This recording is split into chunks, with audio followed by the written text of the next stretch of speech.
Hi guys, it's Leith from Access Reel, and we're talking to Peter Steigerwald from Aspen Comics. Peter, Hi. how are you? Good. It's nice to have you here. Thanks for coming out to Australia. Just wanted to talk to you a little bit about how you got your start in comics. Just going back to breaking into the industry. Can you tell us how that unfolded for yourself? Yeah, well, I'm an old man. I broke into comics a long time ago, before there was the internet, before there was email, before there was anything else.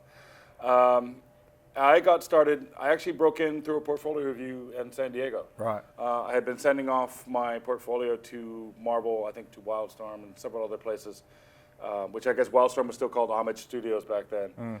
I hadn't had any responses. I remember being arrogant enough to tell my boss at the restaurant that I just started at that I had just mailed off my portfolios and expected a response any time now. So if I have to give my 2 weeks notice, I'll be more than happy to do it. This is my first day on the job. Right. A year and a half later, I was still there.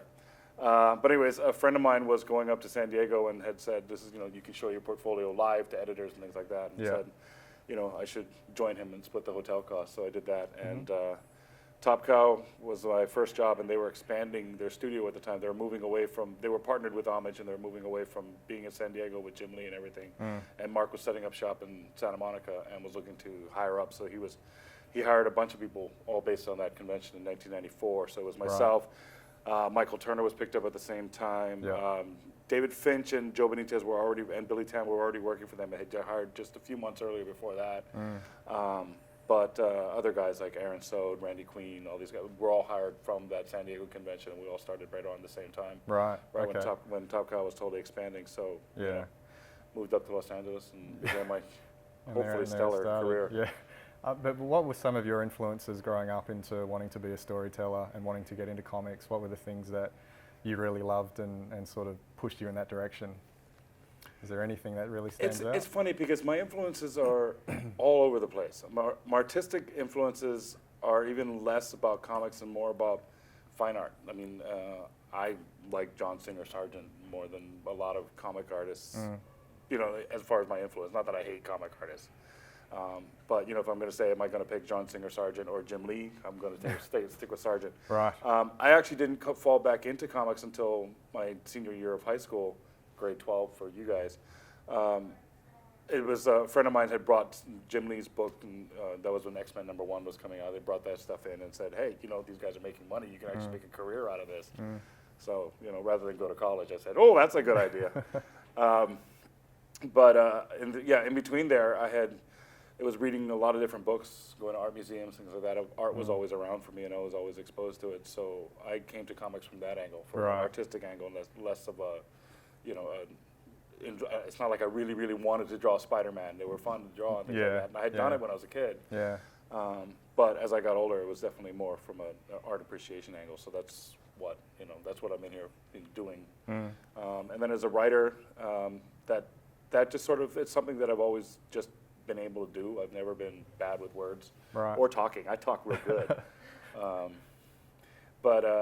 So I had a couple of English teachers were saying, you should be a writer. And all that time I'd always been an artist. And I was like, okay. Do both.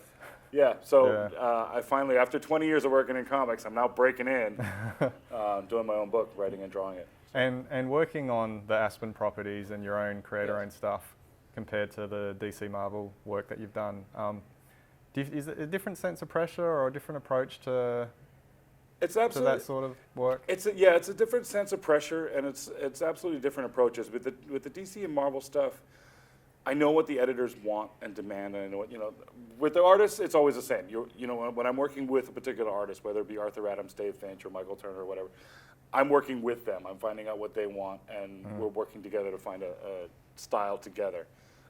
Because I approach how I color for each artist differently. When I'm dealing with DC and Marvel, I know that each of them has standards how they want to present their characters. So I can't take a lot of artistic risks and direction because Superman at some level always has to be blue.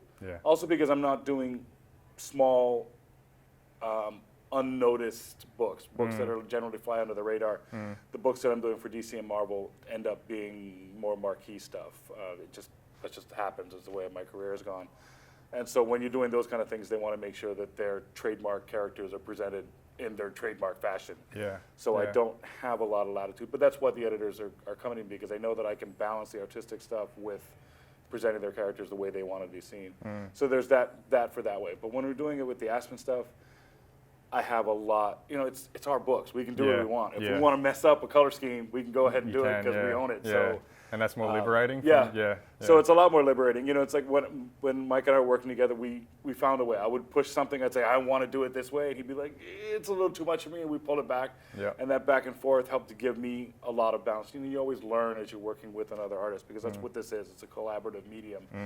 But, finding that balance with each of the artists is always part of the fun part for me, and just let you explore. Yeah.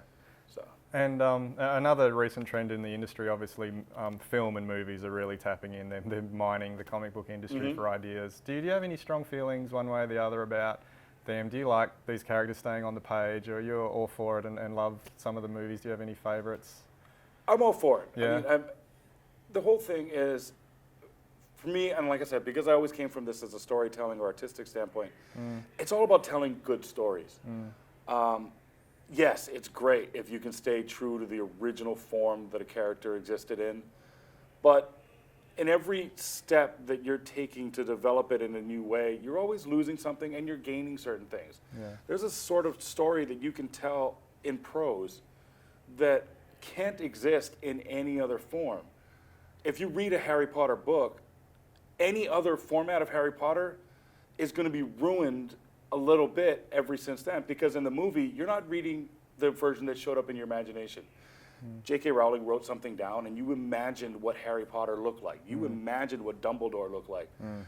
In the movie, it may be based on an artist concept, it may be based on a director, but it's somebody else's vision, and they're saying, this is what Dumbledore looks like. Yeah. You've reduced that little bit of an imagination. And if it was in a comic book, the same sort of thing. So at some level, you're always changing what the vision is and limiting it.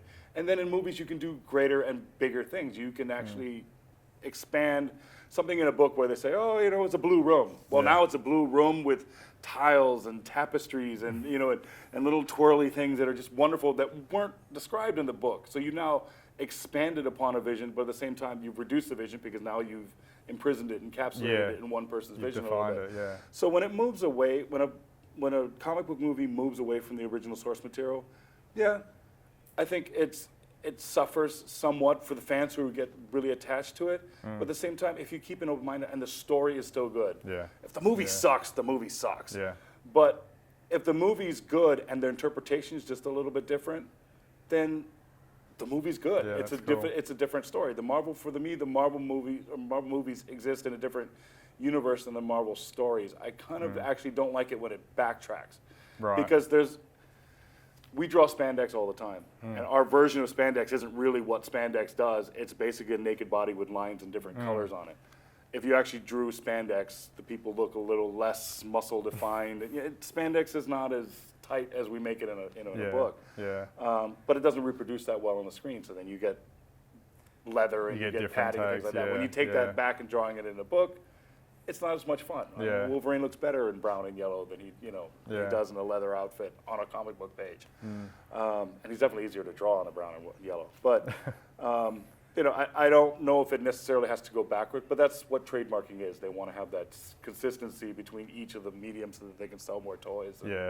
Have there been any? So I hope to have that problem with Aspen at some point. Fair enough. Well, that brings me to my next question. So, hypothetical, if you were told Aspen property is gonna go into a film, but you've got the choice, you go with Aspen or Grace, or do you do a crossover? If we're going to get to pick which movie gets made? No, we definitely want to see Fathom made first. I mean, honestly, both of them were Mike's babies, but Aspen and Fathom has been around since 1998. And that's the one that he really broke out with, and I know that carried a special place in his heart. I mean, if we had to pick, and it's also, Hollywood-wise, it actually tends to be the one more likely. People can envision that one better. Soulfire, while it is a wonderfully involving story on a comic book page, it's been hard for some of the directors to wrap their mind about how they would do it, and the budget just gets bigger and bigger in their head as they see all the special effects and things like that involved.